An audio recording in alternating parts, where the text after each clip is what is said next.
Lemony Snicket, a series of unfortunate events. Number 1. The Bad Beginning. Chapter 3. I don't know if you've ever noticed this, but first impressions are often entirely wrong.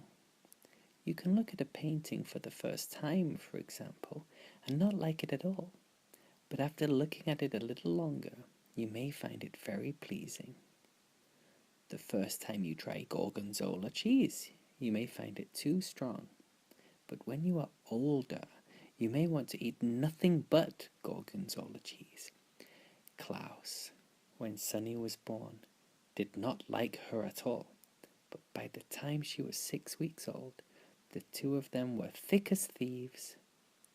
Your initial opinion on just about anything may change over time. I wish I could tell you that the Baudelaire's first impressions of Count Olaf and his house were incorrect. As first impressions so often are. But these impressions, that Count Olaf was a horrible person, and his house a depressing pigsty, were absolutely correct. During the first few days after the orphan's arrival at Count Olaf's, Violet, Klaus, and Sunny attempted to make themselves feel at home, but it was really no use. Even though Count Olaf's house was quite large, the three children were placed together in one filthy bedroom that had only one small bed in it. Violet and Klaus took turns sleeping in it, so that every night one of them was in the bed and the other was sleeping on the hard wooden floor, and the bed's mattress was so lumpy it was difficult to say who was more uncomfortable.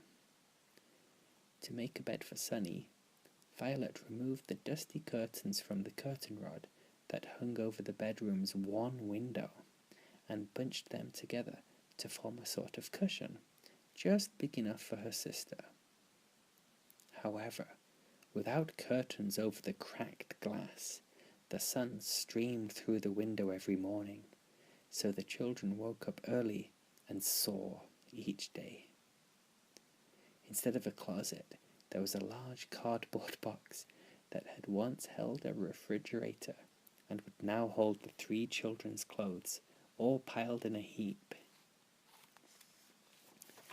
Instead of toys, books, or other things to amuse the youngsters, Count Olaf had provided a small pile of rocks, and the only decoration on the peeling walls was a large and ugly painting of an eye, matching the one on Count Olaf's ankle and all over the house. But the children knew, as I'm sure you know, that the worst surroundings in the world can be tolerated if the people in them are interesting and kind. Count Olaf was neither interesting nor kind. He was demanding, short-tempered, and bad-smelling. The only good thing to be said for Count Olaf is that he wasn't around very often. When the children woke up and chose their clothing out of the refrigerator box, they would walk into the kitchen and find a list of instructions left for them by Count Olaf, who would often not appear until night time. Most of the day he spent out of the house or up in the high tower, where the children were forbidden to go. The instructions he left for them were usually different chores, such as repainting the back porch or repairing the windows, and instead of a signature, Count Olaf would draw an eye at the bottom of the note. One morning his note read, "My theatre troupe will be coming for dinner before tonight's performance. Have dinner ready for all 10 of them by the time they arrive at 7 o'clock. Buy the food, prepare it, set the table, serve dinner, clean up afterwards, and stay out of our way." Below that, there was the usual "I," and underneath the note was a small sum of money for the groceries. Violet and Klaus read the note as they ate their breakfast, which was a grey and lumpy oatmeal Count Olaf left for them each morning in a large pot on the stove. Then they looked at each other in dismay. "None of us knows how to cook," Klaus said. "That's true," Violet said. "I knew how to repair those windows and how to clean the chimney, because those sorts of things interest me, but I don't know how to cook anything except toast." "And sometimes you burn the toast," Klaus said, and they smiled. They were both remembering a time when the two of them got up early to make a special breakfast for their parents. Violet had burnt the toast, and their parents, smelling smoke, had run downstairs to see what the matter was. When they saw Violet and Klaus looking forlornly at pieces of pitch-black toast, they laughed and laughed, and then made pancakes for the whole family. "I wish they were here," Violet said. She did not have to explain she was talking about their parents. "They would never let us stay in this dreadful place." "If they were here," Klaus said, his voice rising as he got more and more upset, "we would not be with Count Olaf in the first place. I hate it here, Violet. I hate this house. I hate our room. I hate having to do all these chores, and I hate Count Olaf." "I hate it too," Violet said, and Klaus looked at his older sister with relief. Sometimes just saying that you hate something and having someone agree with you can make you feel better about a terrible situation. "I hate everything about our lives right now, Klaus," she said, "but we have to keep our chin up." This was an expression the children's father had used, and it meant, "Try to stay cheerful." "You're right," Klaus said, "but it is very difficult to keep one's chin up when Count Olaf keeps shoving it down." "Juke!" Sunny shrieked, banging on the table with her oatmeal spoon. Violet and Klaus were jerked out of their conversation and looked once again at Count Olaf's note. "Perhaps we could find a cookbook and read about how to cook," Klaus said. "It shouldn't be that difficult to make a simple meal."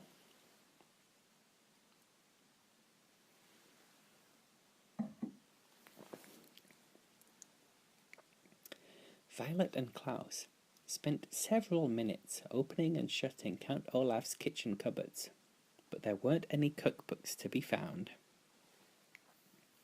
"I can't say I'm surprised," Violet said. "We haven't found any books in this house at all." "I know," Klaus said miserably. "I miss reading very much. We must go out and look for a library sometime soon." "But not today," Violet said. "Today we have to cook for 10 people. At that moment there was a knock on the front door. Violet and Klaus looked at one another nervously.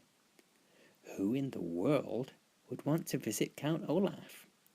Violet wondered out loud. "Maybe somebody wants to visit us," Klaus said, without much hope. In the time since the Baudelaire parents' death, most of the Baudelaire orphans' friends had fallen by the wayside, an expression which here means they stopped calling, writing, and stopping by to see any of the Baudelaires, making them very lonely. You and I, of course, would never do this to any of our grieving acquaintances, but it is a sad truth in life that when someone has lost a loved one, friends sometimes avoid the person just when the presence of friends is most needed. Violet, Klaus, and Sunny walked slowly to the front door and peered through the peephole, which was in the shape of an eye. They were delighted to see Justice Strauss peering back at them and opened the door. "Justice Strauss," Violet cried, "how lovely to see you." She was just about to add, "Do come in," but then she realized that Justice Strauss would probably not want to venture into the dim and dirty room. "Please forgive me for not stopping by sooner," Justice Strauss said, as the Baudelaires stood awkwardly in the doorway. "I wanted to see how you children were settling in, but I had a very difficult case in the High Court, and it was taking up much of my time. What sort of case was it? Klaus asked. Having been deprived of reading, he was hungry for new information. I can't really discuss it, Justice Strauss said, because it's official business. But I can tell you it concerns a poisonous plant and illegal use of someone's credit card. Yika! Sunny shrieked, which appeared to mean, how interesting, although of course there is no way that Sunny could understand what was being said. Justice Strauss looked down at Sunny and laughed. Yika indeed, she said, and reached down to pat the child on the head. Sunny took Justice Strauss's hand and bit it gently. That means she likes you, Violet explained. She bites very, very hard if she doesn't like you, or if you want to give her a bath. I see, Justice Strauss said. Now then, how are you children getting on? Is there anything you desire? The children looked at one another, thinking of all the things they desired. Another bed, for example, a proper crib for Sunny, curtains for the window in their room, a closet instead of a cardboard box. But what they desired most of all, of course, was not to be associated with Count Olaf in any way whatsoever. What they desired most was to be with their parents again, in their true home. But that, of course, was impossible. Violet, Klaus, and Sunny all looked down at the floor unhappily as they considered the question. Finally, Klaus spoke. Could we perhaps borrow a cookbook? He said. Count Olaf has instructed us to make dinner for his theatre troupe tonight, and we can't find a cookbook in the house. Goodness, Justice Strauss said. Cooking dinner for an entire theatre troupe seems like a lot to ask of children. Count Olaf gives us a lot of responsibility, Violet said. What she wanted to say was, Count Olaf is an evil man, but she was too well-mannered. Well, why don't you come next door to my house, Justice Strauss said, and find a cookbook that pleases you.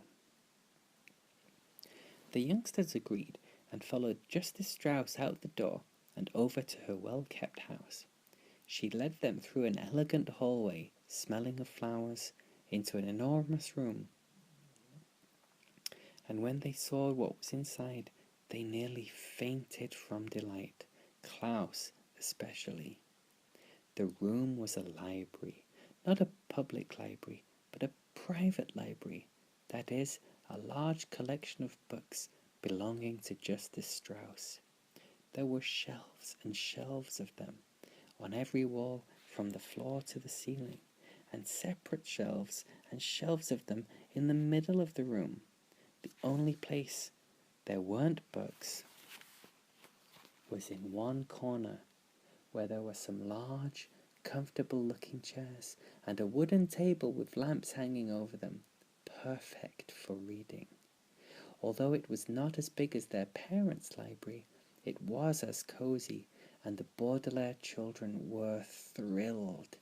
My word, Violet said, this is a wonderful library. Thank you very much, Justice Strauss said. I've been collecting books for years, and I'm very proud of my collection. As long as you keep them in good condition, you are welcome to use any of my books at any time. Now, the cookbooks are over here on the eastern wall. Shall we have a look at them? Yes, Violet said, and then, if you don't mind, I should love to look at any of your books concerning mechanical engineering. Inventing things is a great interest of mine. And I would like to look at books on wolves, Klaus said. Recently, I have been fascinated by the subject of wild animals of North America. Book! Sunny shrieked, which meant, please don't forget to pick out a picture book for me. Justice Strauss smiled. It is a pleasure to see young people interested in books, she said. But first I think we'd better find a good recipe, don't you? The children agreed, and for 30 minutes or so they perused several cookbooks that Justice Strauss recommended. To tell you the truth, the three orphans were so excited to be out of Count Olaf's house and in this pleasant library that they were a little distracted and unable to concentrate on cooking. But finally, Klaus found a dish that sounded delicious and easy to make. "Listen to this," he said. "Puttanesca. It's an Italian sauce for pasta. All we need to do is saute olives, capers, anchovies, garlic, chopped parsley, and tomatoes together in a pot and prepare spaghetti to go with it." "That sounds easy," Violet agreed, and the Baudelaire orphans looked at one another. Perhaps, with the kind Justice Strauss and her library right next door, the children could prepare pleasant lives for themselves as easily as making puttanesca sauce for Count Olaf.